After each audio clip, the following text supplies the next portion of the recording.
In the Coral Gables neighborhood of Miami, Olivia was born to a wayward father and an even more deviant mother. Her mother engaged in illicit trade while her father cared only about the money she brought in. Olivia was the most beautiful among her sisters, and gradually she was drawn into the world of prostitution. She adopted the name Madonna, frequented luxurious hotels to lure wealthy clients, securing a lifestyle that wouldn't be available if she stayed in Coral Gables. Madonna realized that her youth was passing quickly, and once her beauty faded, she wouldn't be able to maintain the current lifestyle. So, she devised a plan to connect with a wealthy person who could secure her future.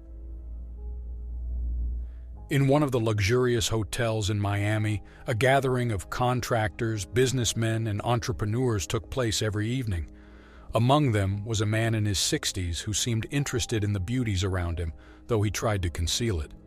Madonna noticed him observing the glamorous girls on more than one occasion. The day Madonna decided to execute her plan, she dressed in her finest clothes, styled her hair uniquely, and waited until she was certain the wealthy crowd had gathered. She entered the hotel confidently, took a seat in a corner facing the group, and noticed the man in his 60s paying attention to her.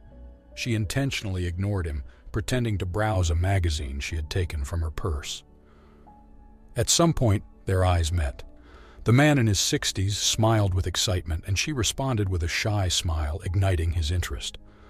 The waiter approached Madonna's table. She was a known customer. She asked him about the man, and he identified him as Mr. Thomas, a businessman. Madonna remained silent. She ordered coffee, and the waiter left. Madonna noticed Thomas focusing on her.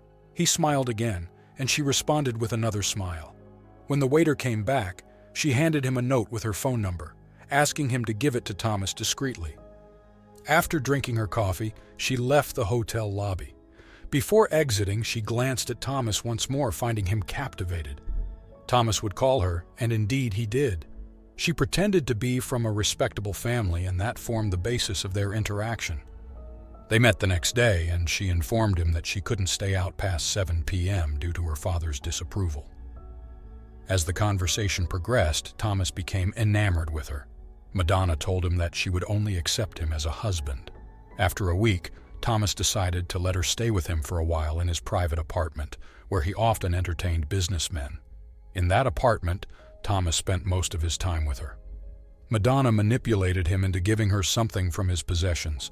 Eventually, she found herself losing everything overnight. She asked him to give her the estate. Thomas, perplexed, sought advice from a friend after revealing his relationship with Madonna. The friend suggested making a will. One day, he presented her with the document. Thomas's eldest son noticed something was amiss. Thomas began to disappear frequently, citing business trips.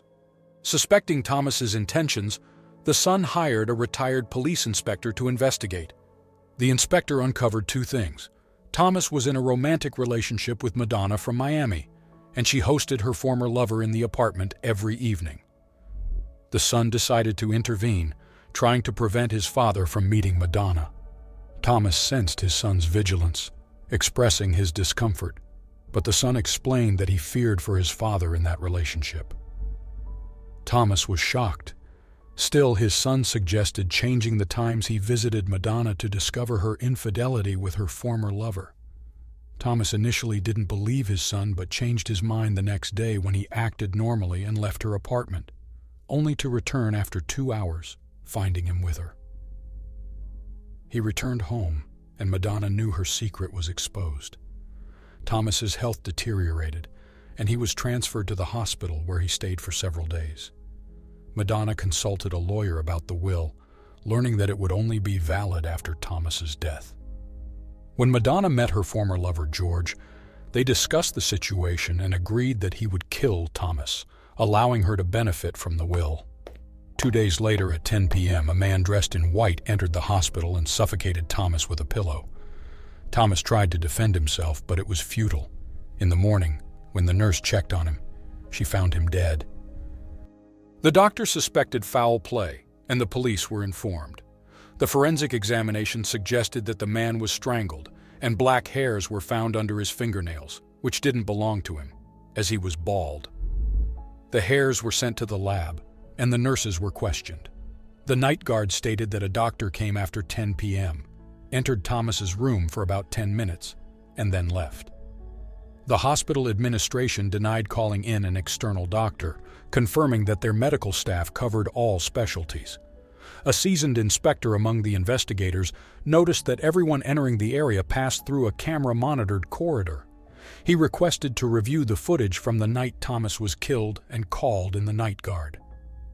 The recorded footage clearly showed the face of the person who claimed to be a doctor. The night guard easily recognized him. A picture was printed and shown to Thomas's son, who was surprised to see that the man was George, Madonna's former lover. The man was apprehended, and it wasn't difficult to access him. However, he denied entering the hospital, maintaining his innocence even after being shown the recorded footage. The inspector collected hairs from George's head, which matched those found under Thomas's fingernails. Madonna denied any connection to George. Still, when George realized that she wanted to get rid of him, he provided the investigators with an audio recording he made on his mobile phone, capturing their conversation about Thomas's murder. After a thorough investigation, Madonna, also known as Olivia, and George were brought to court on charges of murder.